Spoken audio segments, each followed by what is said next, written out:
Today I'm at the Henry Ford, Dearborn, Michigan, with their presidential limousine collection. They have limos here from FDR through Ronald Reagan, but today I'm going to be talking about this car, the 1961 Lincoln Continental that John F. Kennedy was riding in through Dallas, Texas, November 22nd, 1963. Although the car looks different with its top, this is the car he was in when he was assassinated, the death car, as the U.S. press dubbed it at the time. This is the trunk lid that Jackie Kennedy climbed onto as they were speeding away to retrieve a piece of her husband's brain, it was said later, while the Secret Service agent was screaming at her to get down, get down. So we'll get to that day, but first I want to tell you about the early history of this car. We'll talk about its journey from the factory to the limo conversion, eventually to November 22nd, and then we'll talk about what happened to it later, because this car was retrofitted with bulletproof armor and then put back into service. It actually served every president from Kennedy to Carter before it was retired. So we'll get into it. So this car was designated the X100, as if right out of a spy movie. It started out as a factory-built 61 Lincoln Continental 4-door convertible. The suicide rear doors, rear hinging doors, were original to the factory car back then. It was produced only about 30 miles from where we are right now at the Ford Wixom Assembly Plant. It came off the line January of '61, and it would have had a list price of about $7,300, which if you do the conversion on that, that's about $75,000 today. This was a very stylish car. It was modern technology, modern design, and it was meant to accompany Kennedy's new frontier, the Ford vision of the youngest president ever elected. The Secret Service didn't actually buy the car. They had a lease agreement with Ford for $500 a year. So the car you see right here isn't at all a factory car. It was converted into a limousine. And actually, calling it a limousine probably isn't even the best description for it, because its intended purpose was specifically as a parade car.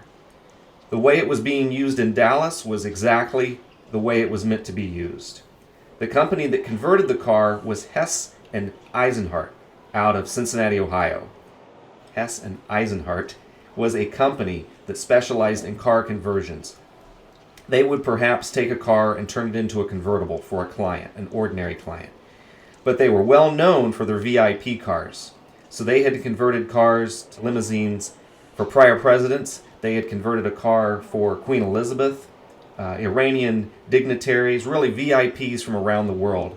They built cars for Elvis Presley. So the car came off the assembly line in January of '61, and it was transported down to Cincinnati, and there they did about $200,000 worth of work, which is equivalent to about $2 million today. Now there are kind of conflicting pieces of information out there of who paid that $200,000. Was it Ford? Was it the Secret Service? And my leaning, based on what I've read, it was probably the federal government that paid for it, not Ford. When the company got this car, they cut it in half, and they added 3.5 feet to it in length, which gave it room for 2 jump seats between the front and the rear seats. These were the seats that Governor Connally and his wife were sitting in on November 22nd. They reinforced the structure of the car. They installed removable roof panels.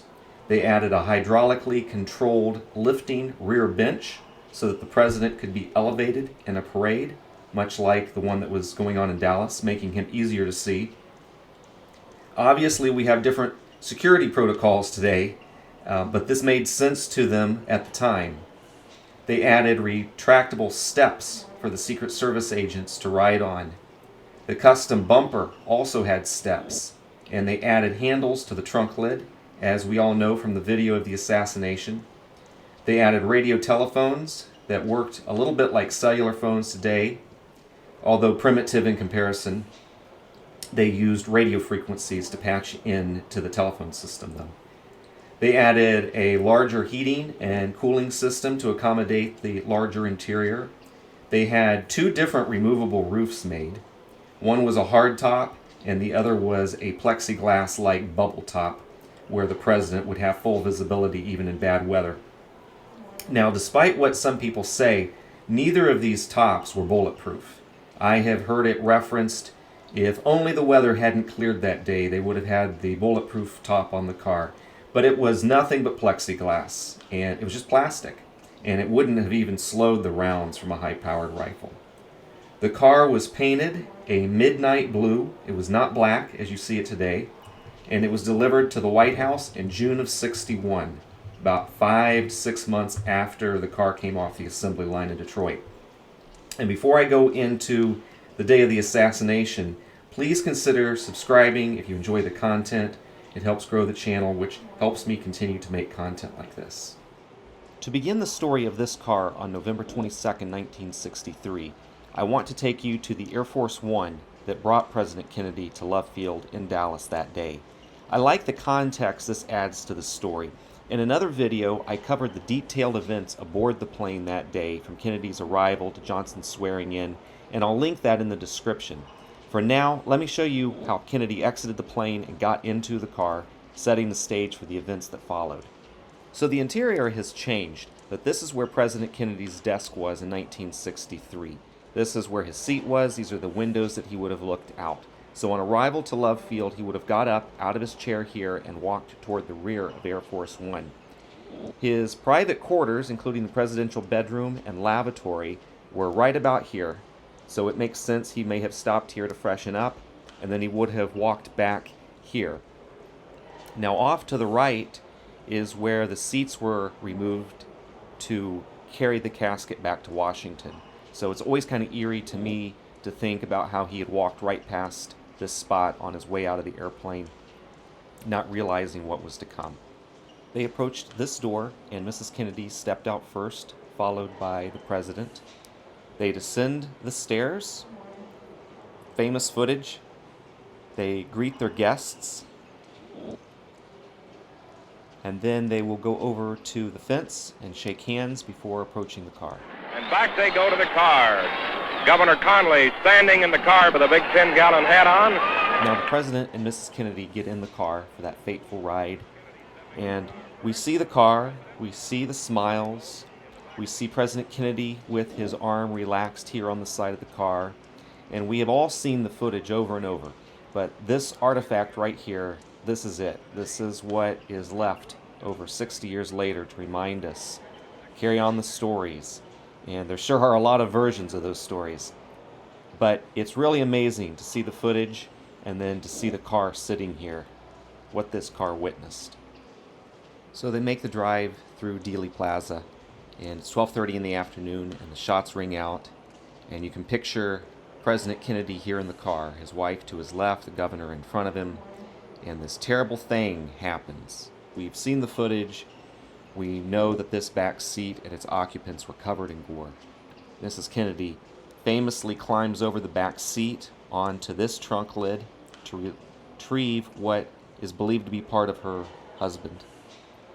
And Clint Hill, the Secret Service agent, is running to climb up onto the back of the car with the intent of shielding the president and his wife, although he's too late to help the president. He puts his foot right back here on the bumper step, and he grabs this handle to lift himself onto the car, and he's shouting at her to get down. It's said that Mrs. Kennedy knew by looking that her husband was dead. Mrs. Conley said she heard Mrs. Kennedy say, "They have killed my husband. I have his brains in my hand." And that happened here in the back of this car. So they rush to Parkland Hospital and eventually get the president. And the car sits there empty now, with the blood and the flowers scattered about the back seat. And the Secret Service and police are keeping people back. They don't want cameras to capture all of the gore. And eventually the Secret Service installs the top on the car. The top was carried in the trunk. And by putting the top on, they can shield what they're seeing. And they drive the car back to Love Field. The car would have been carried in a C-130 military aircraft, which has a ramp door. So they called ahead and told the crew of the airplane, have the ramp down. We're going to drive right into the plane and close the door behind us. And they flew the car back to Andrews, just outside of Washington, D.C. So yeah, it's a very strange feeling to be standing next to this car. It's such a connection in history to an event that we all have burned into our minds. It's kind of surreal. So the car was taken to the Secret Service garage once it got back to Washington, and it was examined as part of the crime scene. And they photographed it extensively, and they investigated it, and the results were provided to the Warren Commission, and then a group was established to figure out what the next steps were for the car. So some did suggest that the car be destroyed or stored indefinitely, but the reality is that the car was really one of a kind, and they needed it. They needed it back in service. And it was determined that it would be quicker to rebuild this car with additional safety measures than to start from scratch. So this decision was made, and on December 12th of 63, that's like 19 days or so after the assassination, the car is taken back down to Cincinnati. And they have it until May 1st working on it. This refurbishment was codenamed Project D2. So it got back down to Cincinnati. They took the body off the chassis and they installed armor all the way around and then reinstalled the body over that. They built this permanent roof on the car, which is also bulletproof, and it has a very thick bulletproof glass around it. And they sealed the car. They installed an air filtration system in the car in the event that there was ever a chemical attack. They installed new communication equipment with improved security and reliability. They added an early attempt at run-flat tires, basically like a wheel within the tire. They added a more robust heating and cooling system to compensate for all of that added weight that they put on with all this armor and glass. And they built a more powerful engine for it since it weighed so much more. And then the car was repainted blue, not black, but still blue, and the car was tested and delivered back to the White House. Now, keep in mind that President Johnson, at the time Vice President Johnson, was only 2 cars back. There was only 1 car between President Kennedy and the Vice President's car. So he had lived through all of this, he was there for it, and he had some bad memories. And when he saw the blue car, he supposedly said, "I'm not riding in that car. You have to at least paint it a different color. I can't ride around in the car that people think of as that car."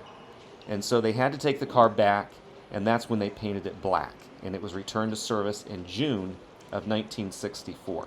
So, who knows what he really said, right? But the gist of it, that's the common account of what took place.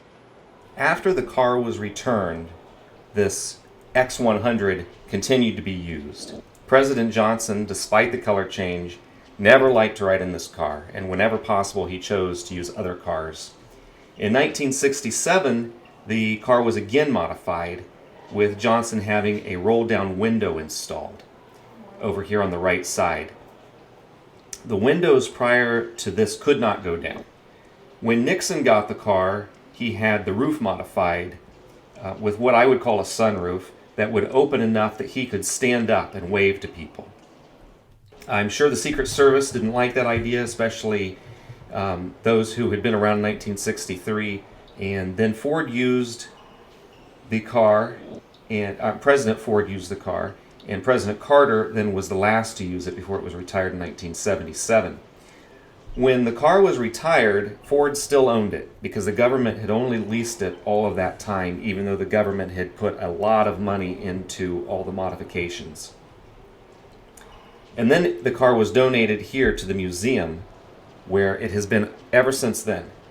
And I would think this is one of the most popular artifacts in this museum. The museum has some really great artifacts, but this is probably top 5, maybe top 3, maybe even the most famous. They have the chair that Lincoln was assassinated in, Rosa Parks' bus, but this is right up there.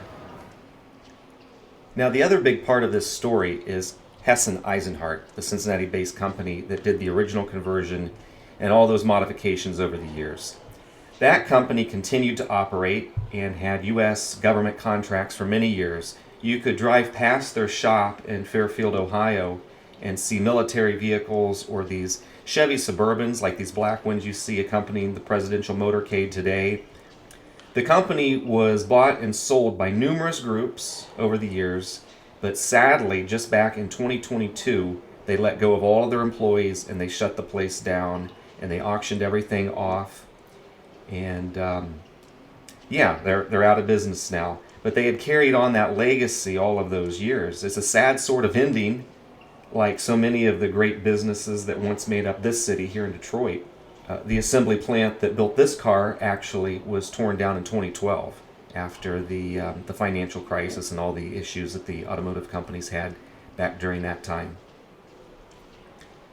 So that's the story of the X100, Kennedy's limo, the death car. Over 60 years later, people still clamoring to see it. They come to look at it 7 days a week, and it's an amazing American artifact, one of the top pieces in museums across the country. I hope you enjoyed hearing about it, and I will see you down the road.